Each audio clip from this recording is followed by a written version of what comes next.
Welcome to MMA on the Rocks. My name is Bill Welker. You are listening to episode 138 of the podcast, or you're joining us live here on YouTube. Today is Sunday, April the 28th, and we are fresh off of UFC Fight Night 150 from Sunrise, Florida, the Sunshine State. And routine can often be a monotonous and dreadful thing. But when the routine is sitting across the computer, all the way from New Jersey, from the man, the myth, the legend, Jeff, the Animal Wilson, routine is a beautiful thing. Jeff, how you feeling on this Sunday evening, my friend? You ready to go see a movie? This is our first episode back doing this through Google since you left Florida. What's going on, kid? Fill the people in. Yeah, dude. So I'm getting ready to go see the Avengers new movie that just came out on Thursday evening, and it's cold. So I'm gonna bundle up today. Well, I'm really excited. It's about a 3 hour long movie. I'm okay going into work a little groggy, but Bill, I don't know when it became okay. Like, when did nerd culture come into the mainstream? Bill, nobody like watched this shit when I was in high school except me. So it was easy to get seats. So I'm not even sitting with my friends because we couldn't get 3 seats together. It's the internet culture, man. You find out there's more of you out there. Maybe people were closeted nerds in the past, and because of the internet, thankfully they have the courage to open up and talk about the things they like to do besides drinking and having sex and drugs and rock and roll and like other fun stuff.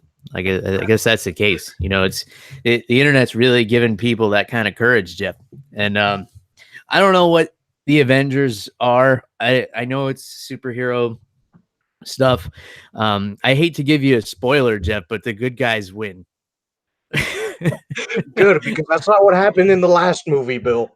I don't know what happened in the last movie, but supposedly this is the last one, and I don't know anything about these movies. I don't think I've seen any of them. Maybe I have. I know it's all like Captain America and stuff like that, but if this thing does well, they're going to make more of them, obviously. They're not just going to be like, well, fuck this making money stuff.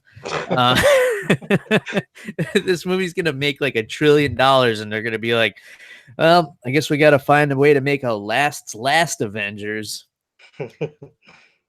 But in any case, Jeff, we got some real superheroes to talk about, and those are the men and women who fought near Fort Lauderdale, Florida this past weekend in front of yours truly, live in the audience. Jeff attended a UFC event for a first time in a while. I went with my brother-in-law, drove across the state to Florida. I stopped at a rum distillery along the way, of course, and I stopped at a brewery on the way back. So I got some booze to talk about. I got some fights to talk about. This is also a very Florida event. Like, the crowd in Florida was, so I've been to an event in Florida before, but it was in Orlando.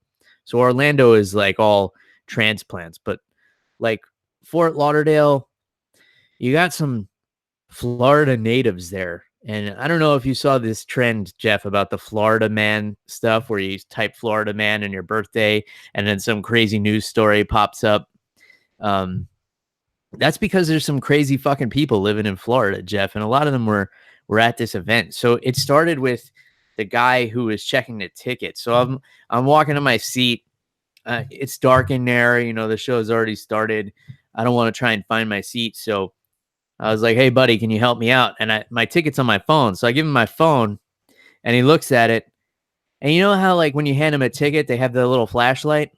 The guy takes my phone, and he shines his flashlight on it. Well, you should have turned on your brightness, Bill. Then it wouldn't have been so dark.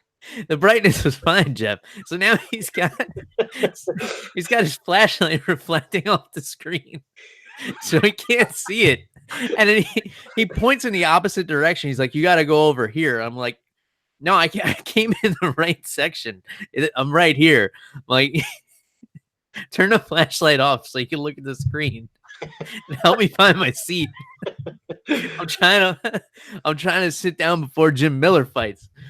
And the guy is like, he walks me over to the seats like 7 and 8. And I'm like, dude, I got 11 and 12. And he's like, well, this isn't 11 and 12. And I said, I know that. Oh man. So I go back and I find seats 11 and 12. And we sit down, and I don't know why. I didn't know this when I bought the tickets, but we were in like the wheelchair row. So they had some folding chairs, and I pull the chair over here, over, to the guardrail, and the guy's looking at me. He's like, well, I guess you could sit there. And I'm like, these are my seats. And then maybe one fight goes by, and he walks these two other guys over to where we were sitting, and he was like, you guys have to switch because they sit here. And we're both looking at each other, and the guy's like, well, I got seats 7 and 8. What do you have? And I was like, 11 and 12. And he's like, yeah, I think you're in the right spot, and we're over here. And the guy's like, hold on, let me see that. He takes the other guy's phone and he shines his flashlight on it, and he's like, no, you guys are here. And then we both kind of looked at each other. We looked at each other's phones, and then we just swapped seats and sat down. So the guy would, but it only escalated from there, Jeff, because he sent people to the wrong place all over. And then people started coming in carrying like trays of food and stuff. And he's sending them down the complete wrong road. They're going up and down steps. And then like people are already sitting where he's sending them. And he just had no clue. It was the most Florida experience you could have at a sporting event. And only people who have spent a lot of time in Florida will understand that statement. But, miraculously, the production was awesome. The fights were phenomenal. I got to see some old school fighters that I had really wanted to see fight live. And I got the opportunity to do that. So, Jeff, I know because of ESPN Plus, or ESPN minus, I should say, you weren't able to catch a lot of this card, or really any of it. So tell me about the struggle, Jeff. Well, Bill, I couldn't catch this card live because I was at a wedding yesterday. So, I had to make an appearance. It's a former boss, and we still get along really well. So sure, I had to show my face. And I just made a deal with her that I wouldn't dance because I save all my footwork for the gym, Bill. nice. So I honestly don't think they could handle my dancing anyway. It's Bill, I've been called a dancing machine by people in my generation. Mm. I'm just kidding, Bill. I don't dance. But Bill, I did. Jeff, you're South American. This is in your DNA. No, I'm Central American, Bill. Yeah, that's what I meant. But anyway, aside from not dancing, I was trying to watch these fights on my phone while people were eating and stuff. And dude, the app it's just horrible. I couldn't. I mean, I don't know if it was the Wi-Fi where I was, but there was just a lot of loading, a lot of buffering. So I was like, you know what? Screw this. I'm just gonna wait until tomorrow morning and find some of the fights. So I ended up catching these fights a couple hours ago. Yeah, and you weren't the only one having trouble.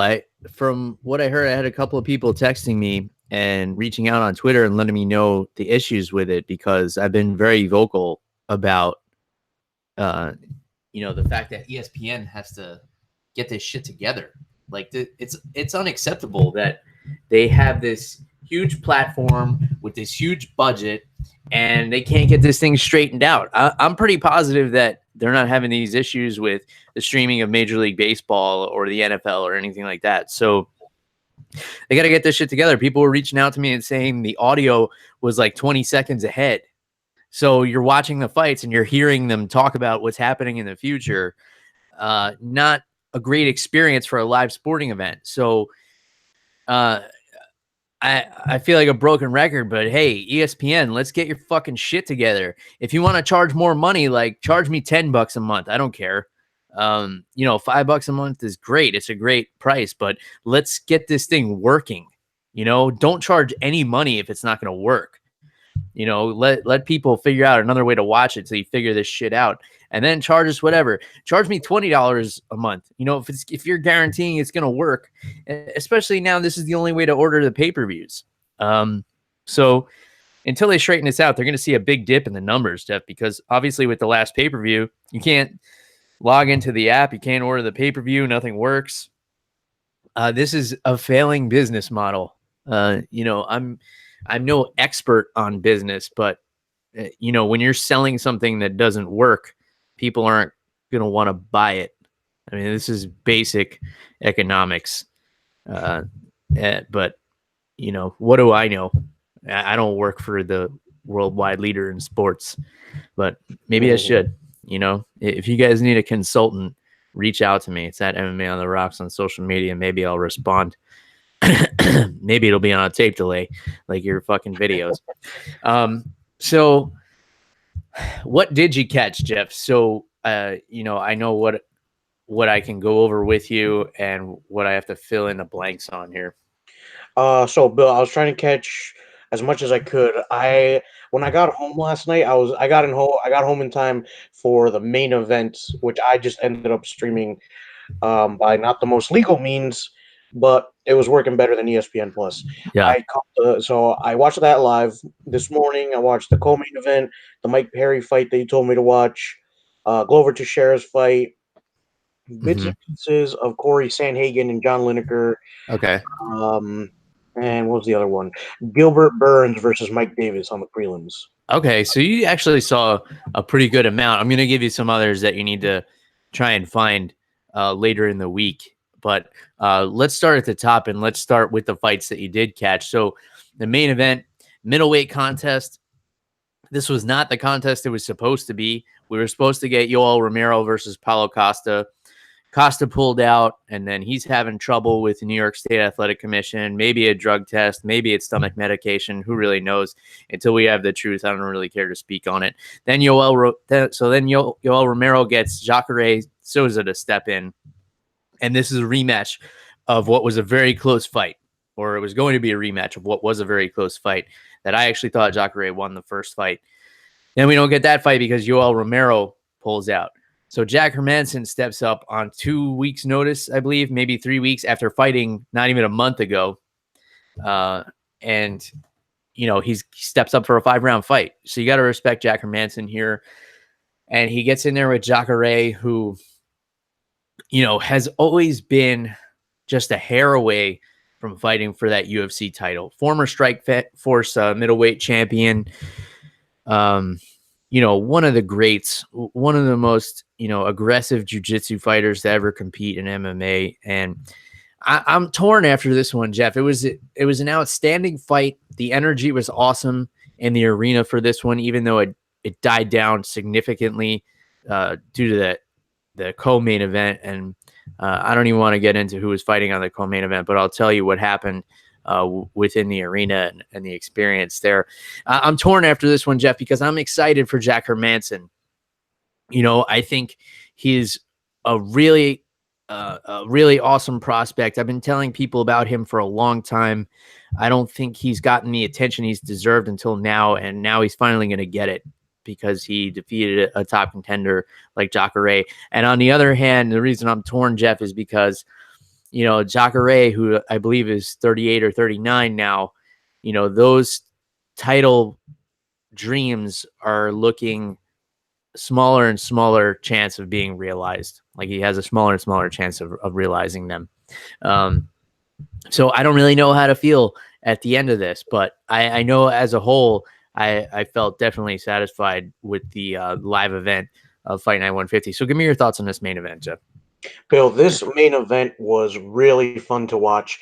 It was really back and forth in terms of the work on the feet. The grappling was surprisingly closer than I expected. I thought Souza would dominate the grappling, but Jack Hermansson going for that arm-in guillotine that he knows to go for, and Jacare just did such a good job of trying to get out of it and not tapping to that.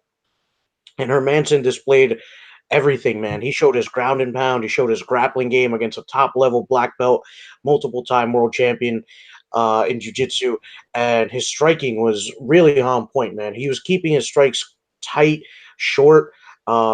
He wasn't getting impatient in there against Jacare, because in the first couple rounds, Jacare Souza was just trying to take Hermansson's head off, and Hermansson was just doing a good job of moving, keeping his strikes short and clean, and overall, just a really masterful performance from him. His cardio was what surprised me the most, though. I thought he Mhm, was going to struggle in rounds 4 and 5, and he looked great in there.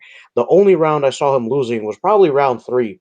mhm, Um, and a couple, and one of the judges saw it that way too. 49-46 on one of the scorecards here. So, Bill, I think Jack Hermansson really put the world on notice, man. He's the real deal, and I've been watching him for a little bit, and I wasn't too convinced about him. But I think last night's performance really seals it for me. I think that Jack the Joker Hermansson is someone to keep an eye on. yeah, for sure. And I had it scored the same way. I had Hermansson winning 1, 2, 4, 5, and it was really exciting when Jacare started to come back in that third round, because we already saw earlier in the night the old guy Glover Teixeira with the awesome comeback against the young guy Iwan Kutelaba, and we'll get to that fight as well. So it was kind of looking like that was going to happen again. The things I liked from Jacare, his striking looked good. The problem was he was moving his head a lot, but he wasn't moving his head when he was getting punched. He was moving his head, um, kind of as a distraction. And then when the punches from Hermansson came, he wasn't getting out of the way. So he was eating a lot of those shots. It's great to move your head off the center line. It's hard to hit a moving target, but then his head became stationary again when Hermansson was connecting with the punches. What I really liked from Jacare was he was landing a counter left hook to the body repeatedly. Every time Jack Hermansson would come inside and not use his range, because he did have a significant reach advantage. I think it was 5 or 5.5 inches, something like that, if I remember correctly. When he did come inside, every single time Jacare was landing a counter left hook to the liver, and it was really subtle and it was really hard to catch. But I picked up on the pattern, and I pointed it out to my brother-in-law, who I was sitting there watching the fights with, and he didn't notice it at first because he was mixing it into his combinations really well. And then after a while, at one point in the third round, he almost dropped him with that liver shot. And it was actually causing Hermansson to lower his hands in the later rounds. And I thought it was going to slow him down. But credit to Jack Hermansson, man, that guy has the endurance of a triathlete. Because the way he was getting beat up to the body, if you go back and watch, Souza landed that counter hook to that body over and over and over again. He was really working it, and I think a less conditioned man wouldn't have been able to continue to stand in front of Jacare. There was even a couple of times he made Hermansson dive in for some of those takedowns. And who wants to take down Jacare? I mean, I know he's not known for like submitting people off his back, but you run the risk of getting swept, and then that's the last guy you want on top of you. Just world-class jiu-jitsu. I mean, old school black belt jiu-jitsu, where it's a lot of top pressure and a lot of basic submissions, kimuras and chokes and stuff like that. But he's really nasty with them, and you don't want to risk that. But Hermansson not afraid to go to the ground with Jacare, and really showing a lot of heart in this fight, because he got beat up, he took some damage. He risked that comeback from Jacare, who we know can stop anybody, even if he's getting beat up for an entire fight. We saw that in his fight with Chris Weidman. He was losing 90% of the fight and then comes out of nowhere with a huge knockout. So overall, a fantastic main event. There was a little bit of booing when Jacare was holding Hermansson in the guard, and Hermansson's just kind of peppering him with shots, and they were both staying busy. The crowd was booing a lot, and my brother-in-law was asking me, he's like, "Why do you think these people boo?" And I told him, I was like, I know exactly why they're booing, because 90% of the people in this arena have never trained a day in their life, so they don't know what's going on in these positions and how technical it is and how difficult it is to escape a position like this when you have an elite athlete holding you down and punching you in the face, or how difficult it is to advance a position when you have a world-class grappler holding you in his guard. So overall, great main event. Um, I thought it was really cool that Hermansson stepped up on short notice and was able to go to war for 5 rounds, and take the punishment he did and keep coming forward. So he proved a lot to me. I can't imagine what he would look like 5-round fight after a full training camp. Any other thoughts on this main event here, Jeff? Yeah, dude. I just wanted to point out that that good eye on the body shots. I noticed a couple of them too, and I just forgotten. But yeah, dude, Souza was really working Hermansson over, and Mm-hmm. like you said, man, um, I think anybody else probably crumbles under that pressure that Souza was putting to the body. He was landing a lot of hard shots to the diaphragm and the rib cage there. So, dude, credit to Jack Hermansson. Like I said, I was really unsure of how he would do in those championship rounds, but he proved that he's got the grit, man. He's got Mm-hmm. heart. He's got skill to match it.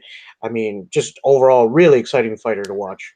Yeah. The only thing I would have liked to see from him is a call out at the end of the fight. Mm, You just beat a top contender and you said, maybe I want to fight in Copenhagen in October or whenever that card is going to be, and give me anybody. Like, no, you just beat the number 3 or 4 guy.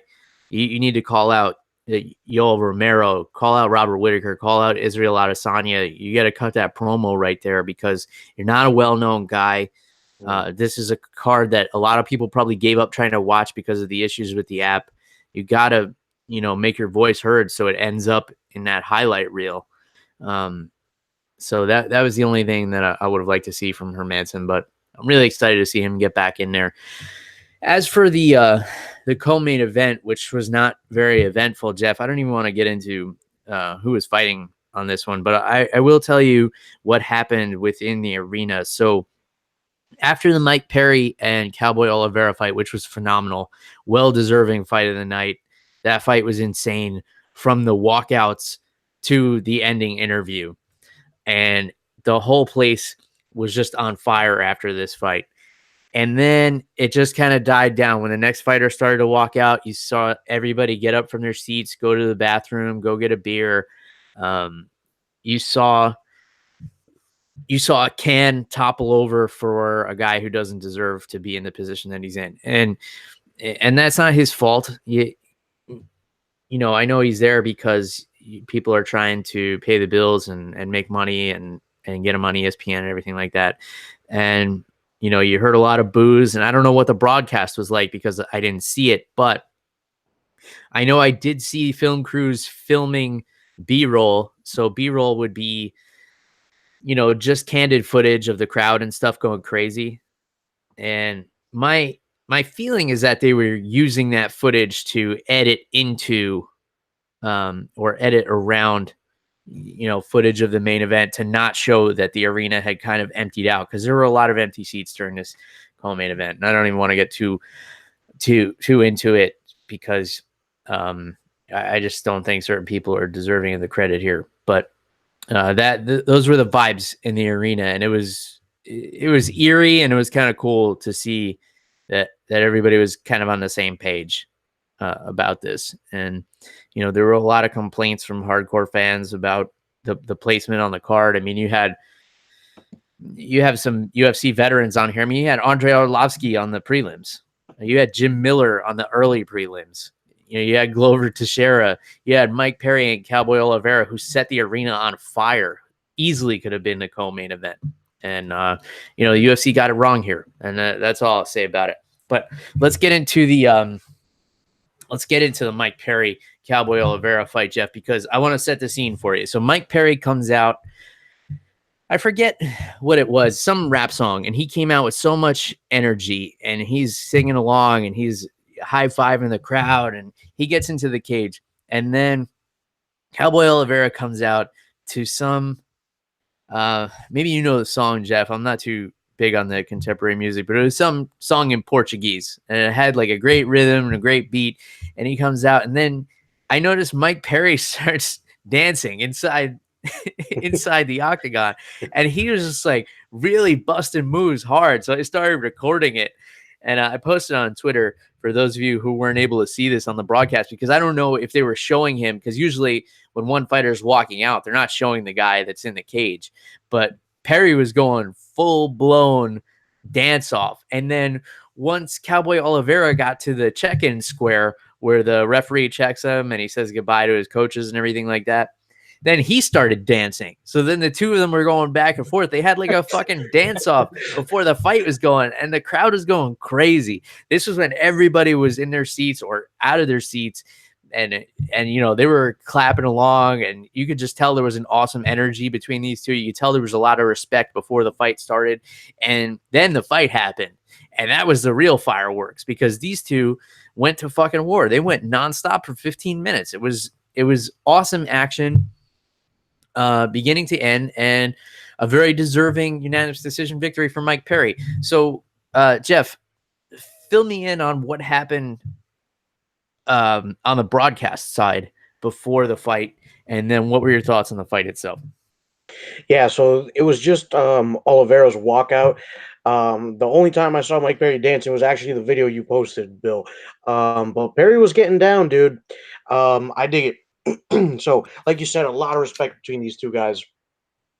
And man, Perry had been talking about how he'd had a tough weight cut, but he looked great in there, man. Mm-hmm. He changed up his strategy a little bit. He was moving his head a lot, especially in that third round. You could see a lot of head movement. He wasn't trying to get into a brawl with Oliveira, which, you know, that's kind of what he was known for when he first stepped into the UFC. Sure.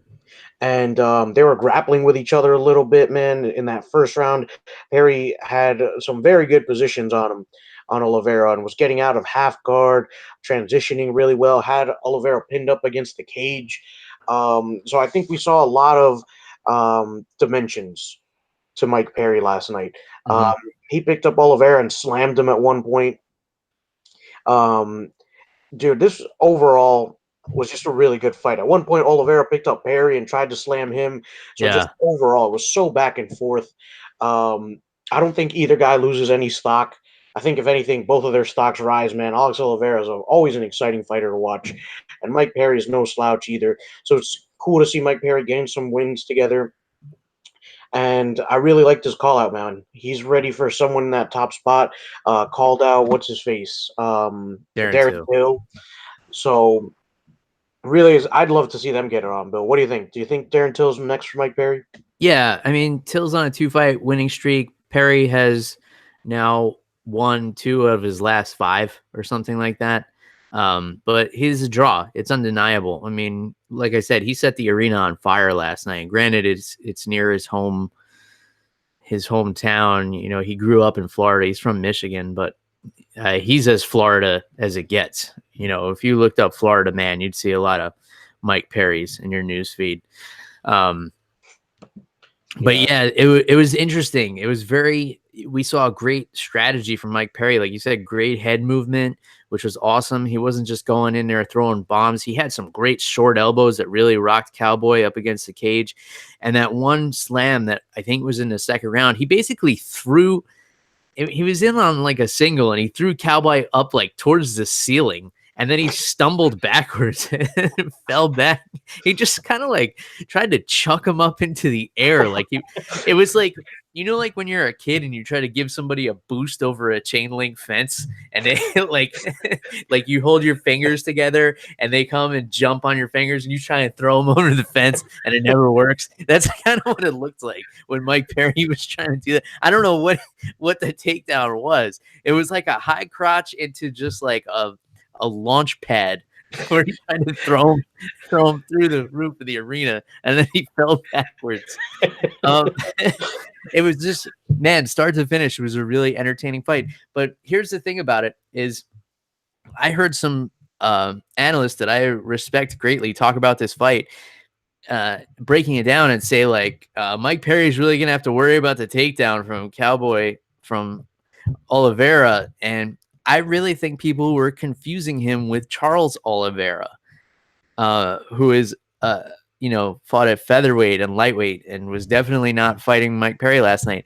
So just to make this clear, Alex Cowboy Oliveira is a Muay Thai striker, a very technical striker. He does not like to play around on the ground. I mean, we saw him go in for a couple of takedowns on Perry. I think that was just to kind of slow him down because he didn't like the power he was feeling on him. But I don't know if you guys heard the episode that I did leading up to this. I wasn't able to do it until Friday, so I understand if you guys didn't have the opportunity to listen to it before this fight happened. But what I was saying was I would be more concerned if I were Cowboy about the takedown from Mike Perry.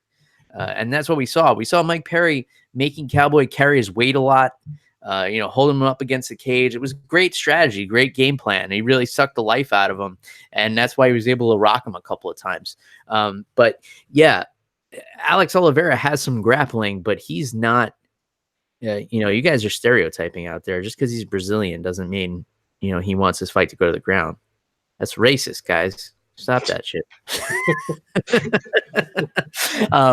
So in any case, I was disappointed to hear from some analysts that I actually really respect talking like that. I guess they were confusing with Charles Oliveira. I don't know. But they're like, obviously, we know Cowboy's game plan. He's going to want to take him down. And I was like, man, what are you guys smoking? Let's follow along here. So that was Mike Perry and Alex Oliveira, fight of the night by far. If you guys missed that one because you're trying to watch it on ESPN Plus, which means you definitely missed that one, go back and try and watch it by some other means. I wish I could help you guys out, find a link or something. Jeff, did that link work that I sent you earlier? Yeah, I've used that site before. I'm not crazy about it, but it gets the job done. All right. Well, I'll try and find some other ones, and I'll share them out on social media so you guys get a chance to see these fights if you missed this card. Because I get it. There's a lot of stuff going on the weekend. Some of you have told me directly you listen to this show so you don't have to watch the fights or to go back and see which ones you want to check out. Definitely check that one out. It was a great fight. Another great fight, one right before that, light heavyweights, Glover Teixeira, who's pushing 40 years old, in there with the 25-year-old monster, Ion Cutelaba. And this fight was not looking good for Glover, man. He was taking a whooping in that first round. And, he was rolling with punches and he was doing the right things. He was shelling up when he had to, but man, he was taking some big shots from Cutelaba, who's a strong bull of a motherfucker. One of the most devastating strikers in that division right now, and just a young, hungry lion. He was trying to intimidate Glover before the fight, slashing his throat and doing all of this and being mean and nasty. But at the end of the day, it was old-fashioned Brazilian jiu-jitsu. And I've said time after time that Glover Teixeira is a legitimate Brazilian jiu-jitsu black belt, although, he prefers to stand at box. But, when you're getting punched in the face by a guy like Ion Cutelaba, you don't mind taking it to the ground and going to plan B. And that's exactly what he did. Choked him out. He got a quick tap. Once he sunk it in, that was it. And this arena erupted, Jeff. It was, the Mike Perry Cowboy fight. There was a lot of energy there, but nothing was like that moment when Glover Teixeira finished that choke. Everybody was out of their seat. Even people who were rooting for Cutelaba, everybody jumped up and was screaming for Glover Teixeira. You got to feel happy for a guy like that who's just like a good dude. He's a grinder. He's been at this forever. He took the long road into the UFC. He was doing big things before that, and he got here and he stumbled a couple of times, but he always got back up, and just a real trooper, man. So give me your thoughts on this one, Jeff. Yeah, Bill, this is going to be the last fight I comment on before I got to get going here.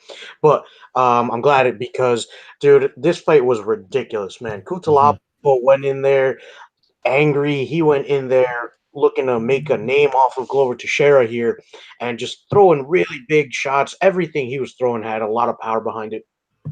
Looking for the finish early. And Glover Teixeira, it looked like he got hurt in there a couple of times. It looked like his knees were made out of rubber at one point in this fight in that first round, man. But in the second round, he just dug deep. Cutelaba was tired. and Glover Teixeira, um, Kutalaba was doing a really good job of stuffing the takedowns in that first round, and then he just gassed himself out a little bit too much. Bill, Yeah. I've talked about this before. I call it the Shane Carwin dilemma. Where if any older fans remember when Shane Carwin fought Brock Lesnar, he gassed himself out in the first round trying to finish him. And same deal here, man. Kutalaba was just exhausted, and once Glover Teixeira took it to the ground, it was game over for Kutalaba. Teixeira is not somebody you want on top of you, just like with Jacare Souza. And as soon as Teixeira saw that opening, as soon as Kutalaba started turning and giving Teixeira's back, it was game over from there. So Mhm. really, really excited for this one. I've been following Glover Teixeira for a long time, and like you said, Bill, he's a journeyman.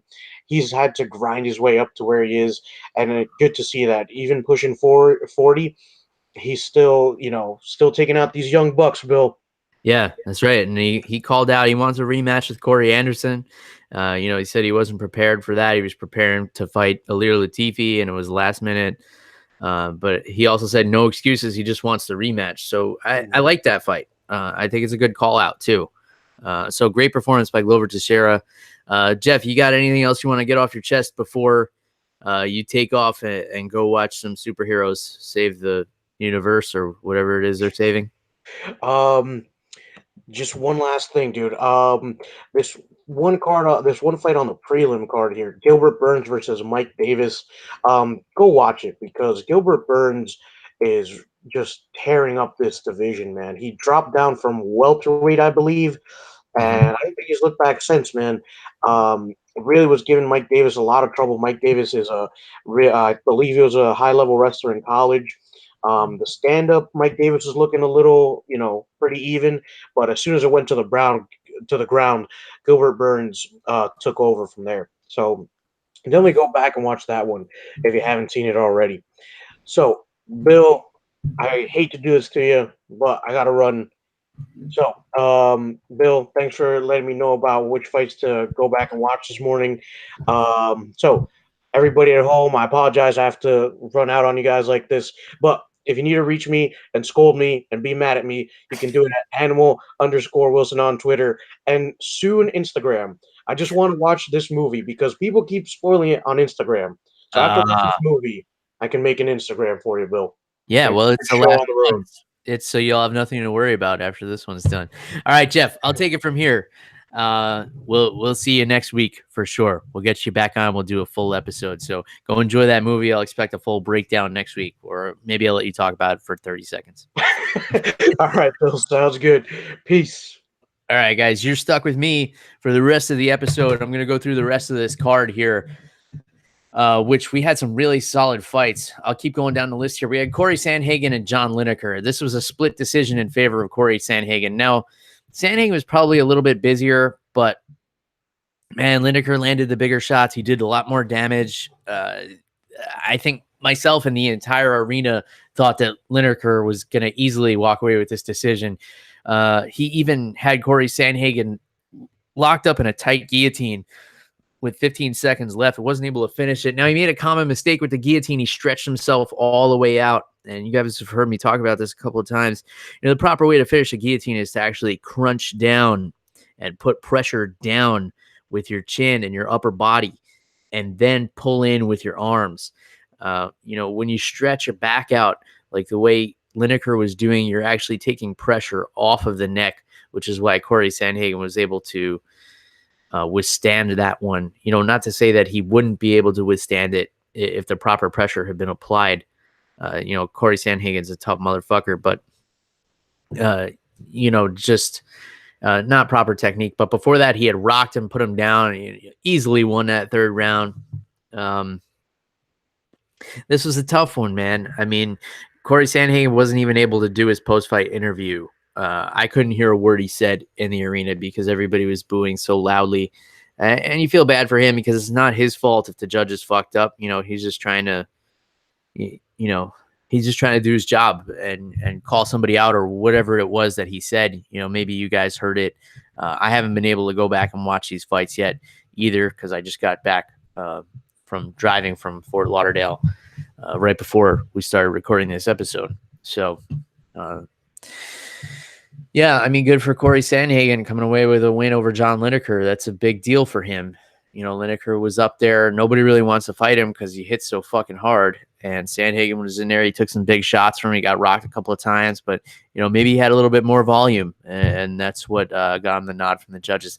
Then we had Roosevelt Roberts looking good against Thomas Gifford. These were both Tuesday Night Contender Series alumni, I believe.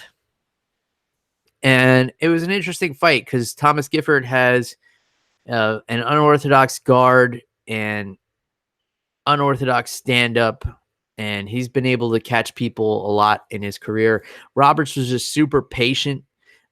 He had great timing with his takedowns, and then he did a great job of staying calm on top of Gifford. He throws some funny things up. He goes for inverted triangles, and he's got these long legs at lightweight, and he tries to use them to create very unusual leverage, and nothing rattled Roberts. He stuck to the game plan. He was able to drop Gifford with some big shots as well, so he looks good on the feet. The only thing that disappointed me is he called out my boy Steamroller Frivola. Not a great move by the Predator. You got to be careful what you wish for here. He looked great against Gifford, but he's looking to step in there against a completely different kind of animal with the steamroller. So, best of luck to Roberts. It's a great win for him. And I do like when people make the call outs and they call up, which is what he did. And we'll see if that happens. I know Steamroller heard the call out, and he's not one to back down from a challenge. So we'll see if the UFC puts that together. Takashi Sato getting a win over the veteran Ben Saunders in what I believe was Sato's UFC debut. Japanese fighter. He's been training in the States for a long time, in Florida, actually. And yeah, he's been fighting in Pancrase, been fighting all over the world. Interesting guy. A lot of big knockouts. Very stoic, very straightforward style against a guy in Ben Saunders who is very awkward. Especially at this weight. He's really tall. He's really lanky. Throws a lot of unorthodox stuff. He's able to stab in knees from really far away, and he knocked the wind out of Sato with a bunch of these. But Sato was able to put him down with a big shot, and then he got on top of him. He's dropping these elbows, and it kind of looked like Ben Saunders was covering up, and Larry Downs stopped the fight. And my initial reaction was that it was an early stoppage, and then Ben Saunders tried to get up, and he just fell into the cage, and I was like, wow, that might have been a late stoppage. So yeah, Sato, man, he's a beast. He was able to put away a veteran like Ben Saunders, who I believe does not get knocked out very often. Let me pull up his record here while I kill time. I think he's been knocked out 8 times, including in his last fight against Lyman Good. All right, so I stand corrected. That's why we have the internet, folks. But yeah, 6'3" at 170 pounds. So Sato able to deal with that. It took him a little while. It took him a while to get in his rhythm and kind of figure out Saunders' range. But in that second round, he was able to do it and put him away. All right, then we had heavyweights. Another really questionable decision here, in my opinion. Augusto Sakai getting the split decision victory over Andrei Arlovski. And I just did not see this one going that way. Was it the worst robbery I've ever seen? No. Was I drinking some beers and not paying full attention? Yes. So, maybe don't take my word on this one. Am I biased towards Andrei Arlovski because I've been watching him fight since the 90s? Yes. So again, maybe I don't know what I'm looking at. I try not to let those biases influence me when I'm looking at a fight. I try to always be objective. Even if I know the fighters and even if I have some kind of emotional investment, I always like to, give you guys a straight shot here and tell you, yeah, and call it straight down the middle no matter what. But I really thought Arlovski had won this one. I thought he was way more aggressive. I thought he landed the better shots. I thought he looked crisper. He didn't look bad for 40 years old, but man, I think he's lost like a lot of fights. Out of his last 10, I think out of his last 10 fights, I think he's only won 2, something like that. So, man, a win would have been nice for Arlovski here. I don't know how many he has left, but Arlovski's a guy I'm glad I got to see him compete live. Again, I thought he looked good for 40 years old. Against a younger heavyweight, granted, who's not in the best of shape. He put on a good performance. I've always been a fan of Arlovski. I mean, the guy, his whole career, he would fight anybody, and he would come back from knockouts, and he would come back from really shitty fights, and he would just get back in there and just keep at it. And he's a real fighter, man. He's part of a dying breed. So even if you're not a fan of Arlovski, you got to respect that about him. We had an interesting grappling match between Carla Esparza, the former strawweight champion, and newcomer Verna Jandiroba, who was undefeated going into this fight. And Esparza used her wrestling, and she was able to stay away from those black belt submissions on the bottom of Jandiroba, who basically has submitted pretty much everybody else she's fought. This was a close fight. There were a lot of really close grappling exchanges that were extremely technical, but Carla Esparza able to edge this one out, and she did a good job. She looked good. They bring in an undefeated fighter who's like whipping everybody's ass in Invicta. They're probably looking to build Jandiroba up, and Esparza spoiled the party. So good for her. She looked good doing it. Jeff already mentioned Gilbert Burns putting that old school Brazilian Jiu-Jitsu on Mike Davis. So he looked great for sure.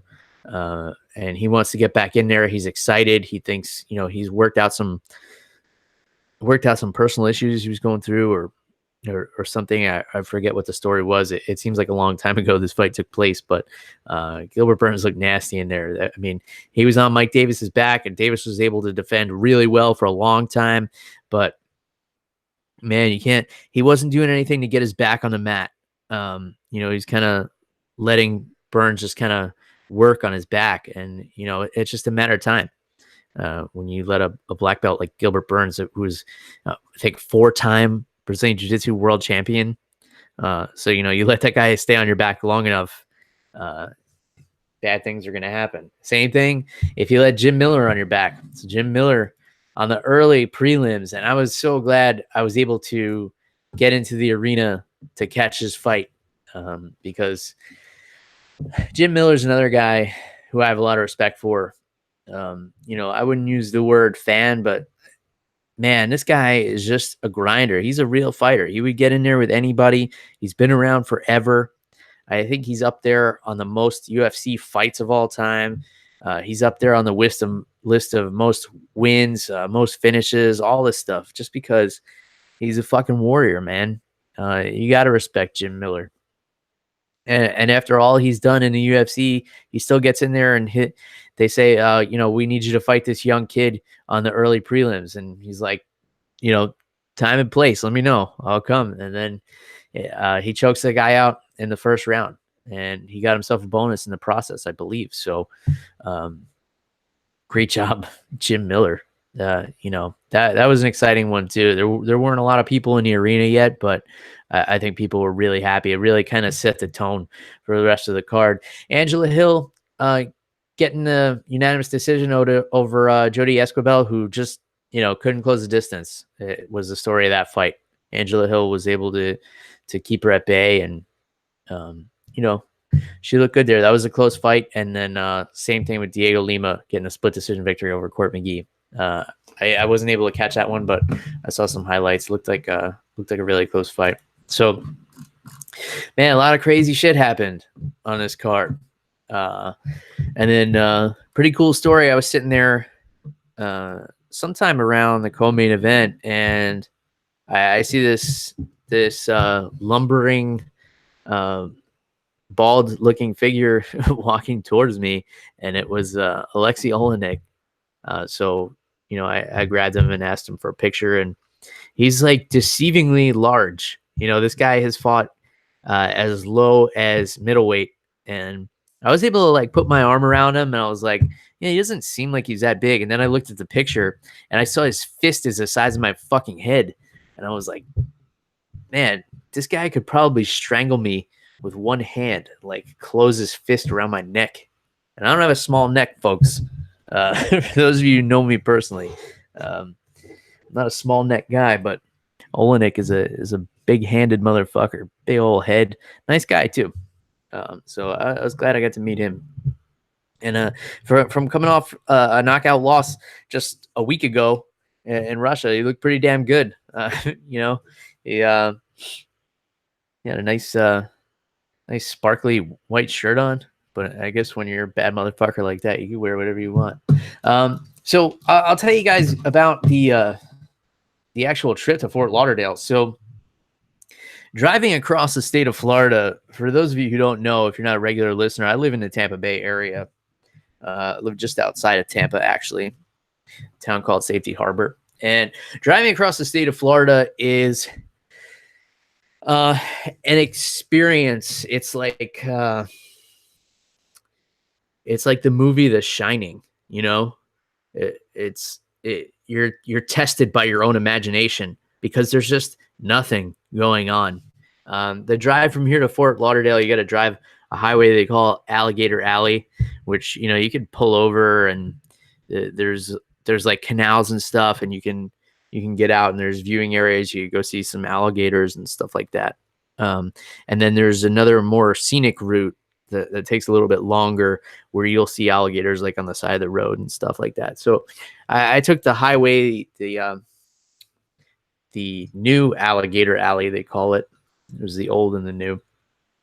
And yeah, not a whole lot going on this drive. It's just a lot of marshland. Like sometimes you'll see some cows, and then, you know, every 30 miles or so, there's an exit with some fast food and a gas station maybe.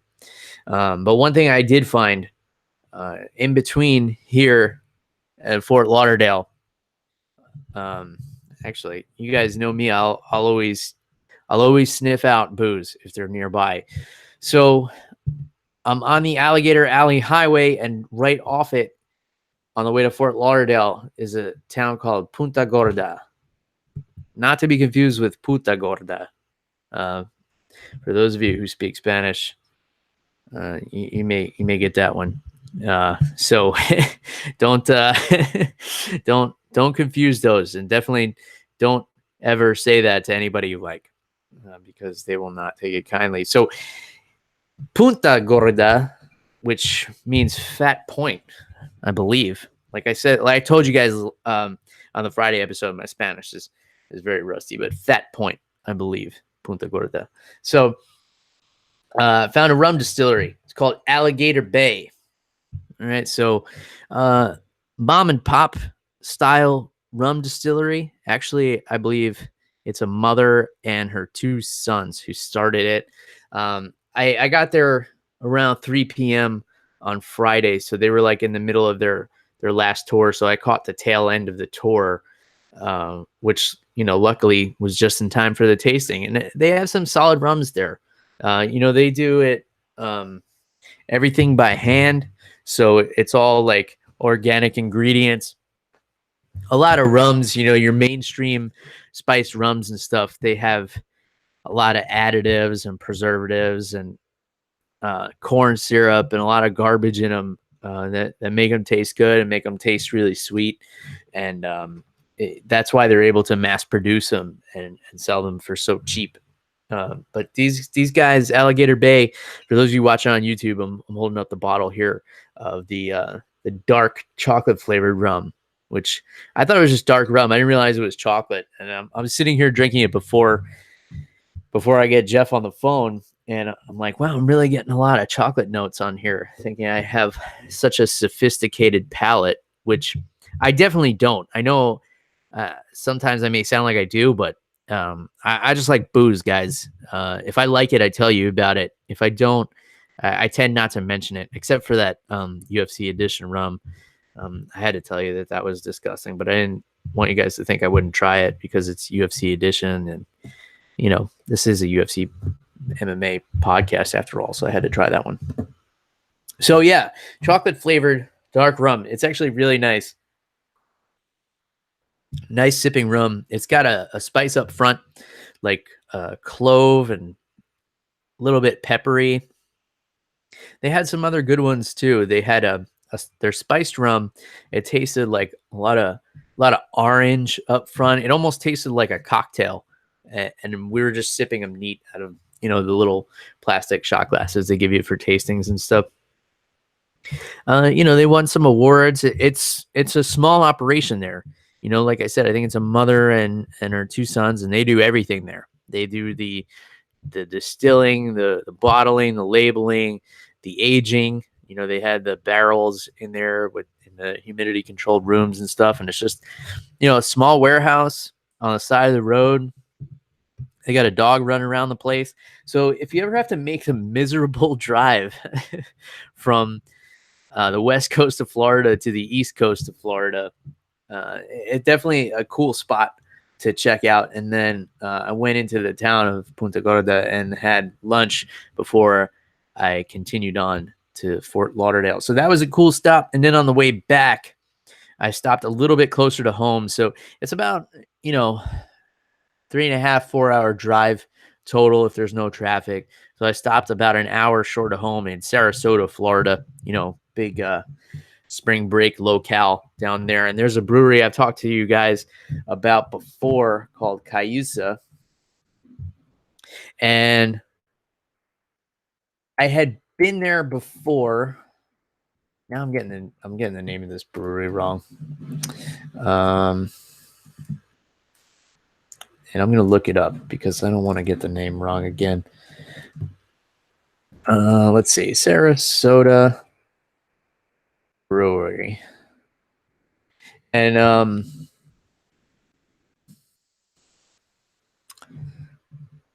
let's see. Calusa. Calusa in Sarasota, Florida. I didn't want to get that one wrong. So the last time I drove back from somewhere I was visiting in more South Florida, I stopped at a restaurant and I had this beer that they were pushing. It was called Focus IPA, and it was so delicious. I had to find out where it was from, and it was from a brewery not too far away. So I went to the brewery, picked up a growler on my way back, and that was Calusa. So driving back from Fort Lauderdale, I made it a point to stop there again. I tried some of their other beers, also excellent, and filled up a growler to bring home with me. So stopped there about an hour shy of home, had a beer, got back in the car, finished the drive, and now here I am with you folks. So it was an interesting weekend for sure. I got to see some family out on the other side, and we had a good time. It was very chill, very laid back. I got to see the other side of Florida, and I got to see some great fights live. It's been a while. I mean, those of you guys who are regular listeners know, I got the baby in my life now. I don't get it out as much as I used to. Spend a lot of time just watching the fights here at home. Invite people over. We watch them in the backyard. We have a good time. But it's not like the old days where I could just go whenever I want and see fights. I mean, I've gone to Montreal. I've gone to Japan. I've seen fights at the Saitama Super Arena. Those of you guys who are longtime listeners of the show, you've heard all these stories. So if you haven't, go back and listen to some old episodes. Not everything is time sensitive. I try to be good about the episode descriptions. Go back and check out some old stuff and let me know what you think of it. Let me know what you think of this episode.